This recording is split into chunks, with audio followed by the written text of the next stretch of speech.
लघुचाप जनित वर्षा भूस्खलन और रास्ता अवरोध को नहीं एसपी सांबादिक सम्मेलन गजपति जिले में लघुचाप जनित वर्षा जो जिलार विभिन्न स्थान में होता भूस्खलन और रास्ता अवरोध को नहीं सांबादिक सम्मेलन में गणमाध्यम को सूचना देले गजपति जिला आरक्षी अधीक्षक जतेन्द्र कुमार पंडा। आपमि जानते लघुचाप जनित वर्षार जो पूर्वानुमान मेट डिपार्टमेंट तरफ एवं सरकार तरफ सर्वसाधारण को जना जाइथिला। आपण मानक माध्यम रे इलेक्ट्रॉनिक प्रिंट मीडिया रे ये सब लोक मान को सचेतन करा जाइथिला। ता सत्वे दुर्भाग्यवशत काली हमर रायगढ़ थानार पेकट गाँव दुई जन जिते चाष जमी काम कर फेरुले दुर्भाग्यवशत से पहाड़ रे लैंड स्लाइडिंग होता एवं से माने दौड़ के फेरवा को उद्यम करते किंतु लैंड स्लाइडिंग हवा द्वारा से माने तारी भितरे पोती जाइथिले एवं तापर प्रबल पानी सेठी पहाड़ ऊपर आसीथिला। सेमान को केवल से माने जे पानी भितरे बही जाइथिले ता नुहे रास्ता मध्य सेठी अवरोध हो जाइथिला। या पर तुरंत ये खबर आसिला परे हमर गोटे पुलिस टीम सेठी पहुंचीथिला। आईआईसी रायगढ़ को नेतृत्व में गोटे पुलिस टीम पहुंचीथिला। फायर ब्रिगेड रो स्टाफ मध्य सेठी पहुंचीथिले। सेठी एबे पर्यंत कार्य चली रास्ता को जदिओ क्लियर करा जाइछि से दुई जनकर डेड बॉडी ए पर्यंत दुर्भाग्यवशत आमको मिली नाही। आमे अनुमान करूछु जेतेबेले लैंडस्लाइडिंग हेला परे पहाड़ रो प्रचुर मात्रा रे जल स्रोत आसीथिला। से स्रोत रे से माने किछि दूर पर्यंत चली जाइथिबे। इतिमध्य आमर ओड्राफ टीम पहुंची से काम लगी। आमे आशा करूँ बहुत शीघ्र आम से दुई जन शरीर उद्धार करूँ। से भाई आप जानते आर उदयगिरी बस्तीगुड़े सेमती जड़े व्यक्ति फेरुवा समय लैंड स्लाइडिंग होता कंप्लीट रूरल एरिया से लैंड स्लाइडिंग हवा द्वारा से बड़ बड़ पत्थर तांको ऊपर पड़ जाइथिला। ताको आमे राति भितरे तांकर आमे जेसीबी लगेकरी तांकर डेड बॉडी को सेठी उद्धार करिछु एवं डेड बॉडी को वर्तमान पोस्टमार्टम करिया पई पठै दिया जाइछि। सेही भली उदयगिरी थानार बुढ़ीशिला गाँव मध्य काली संध्या रे लैंड स्लाइडिंग होइतिला एवं से लैंड स्लाइडिंग द्वारा सेठी रास्ता अवरोध रही आमे काली राति सुधा रास्ता अवरोध को हटे देइछु एवं वर्तमान रास्ता नॉर्मल रही जानवाहन जीवा आसवा करि पारुछि।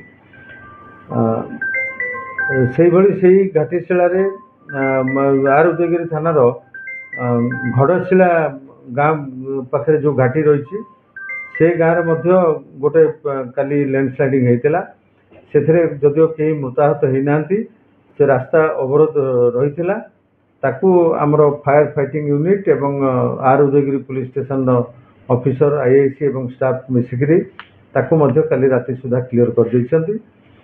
मोहना थाना एरिया रे आपण जानिथिबे जो नेड़ीबंध नाल रही से नाल पाखरे जड़े गाई चोराली तांकर गाई गोठ को धरिकी फेरुवा समय हठात गोटे बाछुरीटे से पानी स्रोत रे भासी जाइथिला।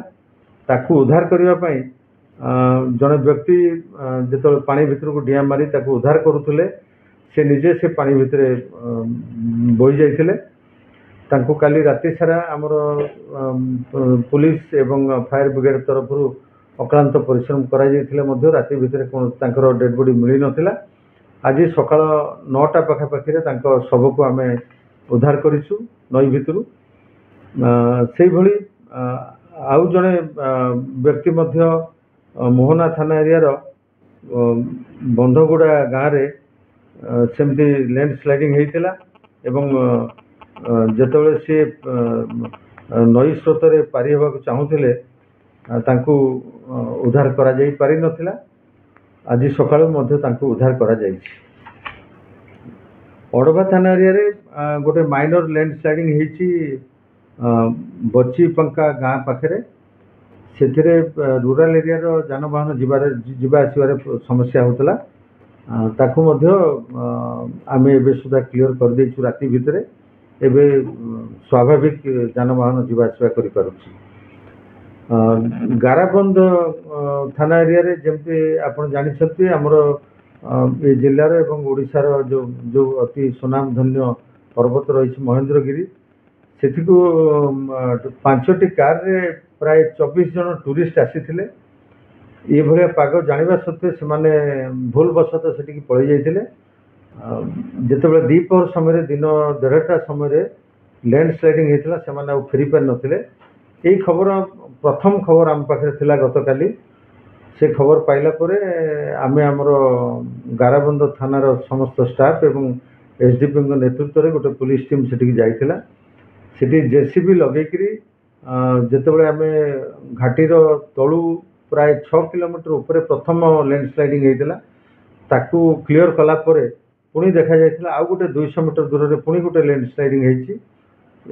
ଉଭୟ ଲ୍ୟାଣ୍ଡସ୍ଲାଇଡିଂକୁ କ୍ଲିୟର କରିବାକୁ ପ୍ରାୟ ରାତି 10ଟା ବାଜିଯାଇଥିଲା ଏବଂ 10ଟା ପରେ ଆମେ ସମସ୍ତ 24 ଜଣ ଟୁରିଷ୍ଟକୁ ସୁରକ୍ଷିତ ଭାବରେ ସେମାନଙ୍କ ନିଜ 5ଟି ଆସିଥିବା କାରରେ ତାଙ୍କୁ ଆମେ ନିଜ ଘରକୁ ଯିବାକୁ ଦେଇଥିଲୁ। ତାଙ୍କର ସେତିକି ସମୟ ମଧ୍ୟରେ ଆମକୁ ଡିଏଫ୍ଓ ପାରଲାଖେମୁଣ୍ଡି ଏବଂ ତାଙ୍କର କର୍ମଚାରୀ ଅଫିସର ଏମାନେ ସହଯୋଗ କରିଥିଲେ।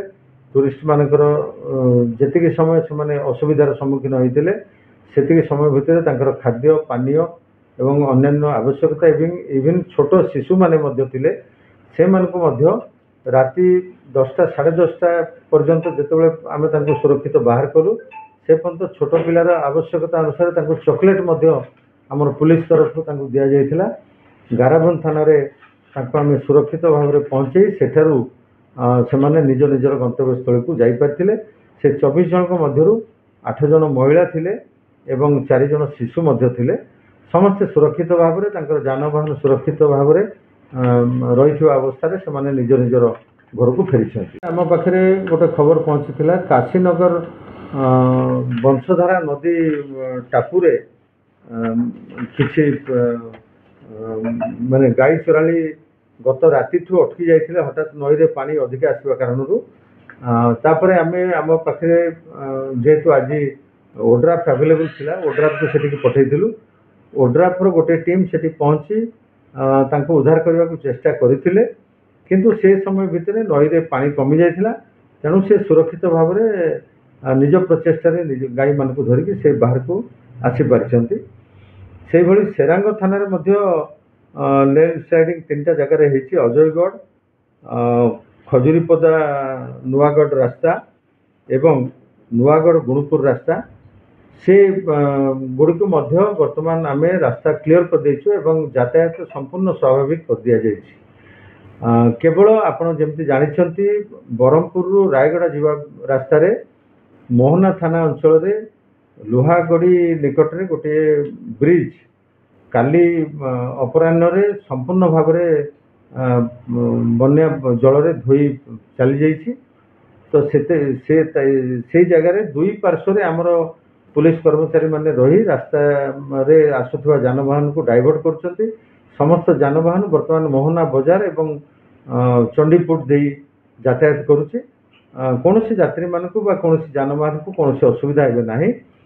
ଏବେ ଆମର ପ୍ରଥମ ପ୍ରାଥମିକତା ରହିଛି ଯେ ରାୟଗଡ଼ ଥାନା ଅଞ୍ଚଳରେ ଯେଉଁ ପେକେଟ୍ ଗାଁରେ ଯେଉଁ ଦୁର୍ଘଟଣା ଘଟିଛି, ସେଇ ଜାଗାରେ ଆମେ କେମିତି ସେ 2 ଜଣ ନିଖୋଜ ଥିବା ବାପ ପୁଅଙ୍କୁ କେମିତି ଉଦ୍ଧାର କରିବୁ, କେତେ ଜଲ୍ଦି ଉଦ୍ଧାର କରିବୁ, ସେଥିପାଇଁ ଆମର ଓଡ୍ରାଫ୍ ଟିମ୍ ସହିତ ଫାୟାର ବ୍ରିଗେଡର ଷ୍ଟାଫ୍ ଏବଂ ଆମର ପୁଲିସ କର୍ମଚାରୀ ରହିଛନ୍ତି।